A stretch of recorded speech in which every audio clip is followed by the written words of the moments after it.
قیام اللیل سے متعلق ایک حدیث ہے جو سنن کی حدیث ہے. امام ابو داؤد رحمہ اللہ اپنی السنن کی جو کتاب الصلاح کا جو آخری حصہ ہے جس میں مطلب قیام رمضان وغیرہ پر گفتگو فرمائی آپ نے، ابواب قیام اللیل، اس میں اس حدیث کو لائے ہیں. اور امام نسائی رحمہ اللہ بھی اپنی السنن کی کتاب قیام اللیل میں، اور امام ابن ماجہ رحمہ اللہ کتاب الصلاح، کتاب اقامت الصلاح و سنت فیہا، اس میں اس حدیث کو لے کر کے آئے ہیں. اور امام ابو داؤد رحمہ اللہ نے اس حدیث پر سکوت اختیار فرمائے ہیں، کوئی حکم نہیں لگائے ہیں اس پر. شیخ البانی رحمہ اللہ نے کہا کہ حسن صحیح. یہ جو حدیث ہے ابو ہریرہ سے مروی ہے رضی اللہ عنہ.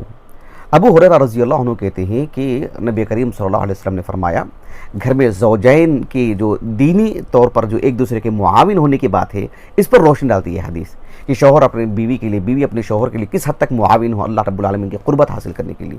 قیام اللیل کے مسئلے کو یہاں پر بتایا اللہ کے رسول صلی اللہ علیہ وسلم. کہا آپ نے کہ رحم اللہ رجلا قام من اللیل فصلی. آپ علیہ السلام فرمایا کہ اللہ سبحانہ و تعالیٰ اس شخص پر رحم فرمائے جو رات میں بیدار ہوتا ہے اور بیدار ہو کر کے نماز پڑھتا ہے، قیام اللیل کرتا ہے، نماز پڑھتا ہے.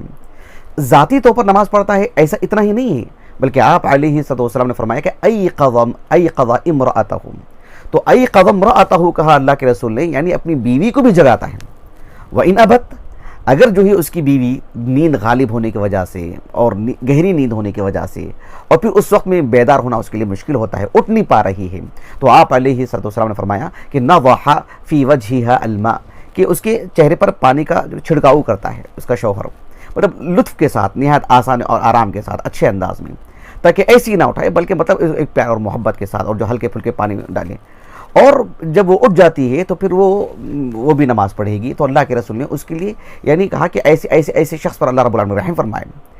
تو آپ علیہ السلام نے بیوی کے لیے بھی بات بیان فرمائی، کہا کہ رحم اللہ امرأۃ قامت من اللیل فصلت.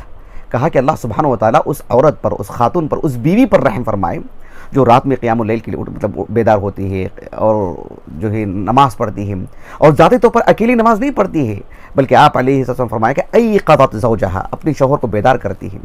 وَإِنْ أَبَى، اگر اس کا شوہر ویسے ہی بالکل نیند گہری ہونے کی وجہ سے، غالب ہونے کی وجہ سے، مست ہونے کی وجہ سے اٹھ نہیں پا رہا ہے، کہا کہ نَضَحَتْ فِي وَجْهِهِ الْمَاء، اس کے چہرے پر وہ پانی کا چھڑکاؤ کرتی ہے.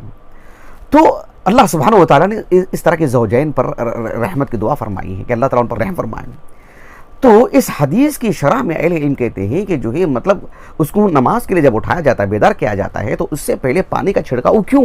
کہا کہ وہ اٹھنے کے لیے اس کو آسانی ہو، ایسا نہ ہو کہ بوجھ بن جائے. ہلکا پھلکا پانی اس کی آنکھوں پر ہو تو پھر اس کی جو ہے مطلب نیند جائے گی، پھر جو ہے مطلب تھوڑی چاشنی ملے گی، اور پھر جو ہے کچھ چستی کے ساتھ اٹھ کر کے پھر وضو کرنے میں آسانی ہوگی، پھر نماز کے لیے کھڑے ہونے میں جو آسانی ہوگی، مدد ملے گی اس کو. تو اصل مقصود یہاں یہ ہے کہ جو ہے مطلب رات کی جو عبادتیں ہوتی ہیں، یا کبھی بھی کسی بھی طور پر بھی، بالخصوص رات کے ہم جب بات کر رہے ہیں، تو پرتھیلا پن ہونا چاہیے، چستی ہونی چاہیے.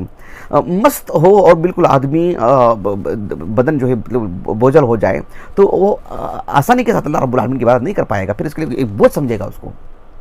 تو اس حدیث میں اسی کی طرف اشارہ ہے کہ اس کے اندر تھوڑی سی چاشنی آ جائے، پھر اٹھ کر کے اس کے لیے وضو کرنے میں آسانی ہو.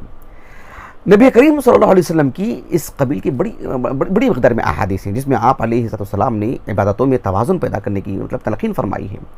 بات چل رہی ہے قیام اللیل کی، بالخصوص رمضان کی جو آخری عشرے کے راتیں ہیں، اس میں ایک اس کا جو تقدس ہے، اس میں جو ایک روحانیت آتی ہے، اس میں آدمی ایک سبقت کرتا ہے، اس میں ایک ماحول بن جاتا ہے. مطلب خواتین، مرد حضرات، بزرگ افراد، بزرگ خواتین، حتیٰ کہ بچے، معاشرے کے سبھی افراد جو اس میں اکٹھے ہو جاتے ہیں، جمع ہو جاتے ہیں. یہ بہت بڑی بات ہے سبحان اللہ. ایسے میں یہ معاملہ کبھی نہیں ہونا چاہیے کہ رات کا ابتدائی حصہ ہمارے لیے آسانی کا ہے اور دھیرے دھیرے ہم مست ہوتے جا رہے ہیں اور جو بدن بوجھل ہوتے جا رہا ہے اور ہم رب کی عبادت نہیں کر پا رہے ہیں.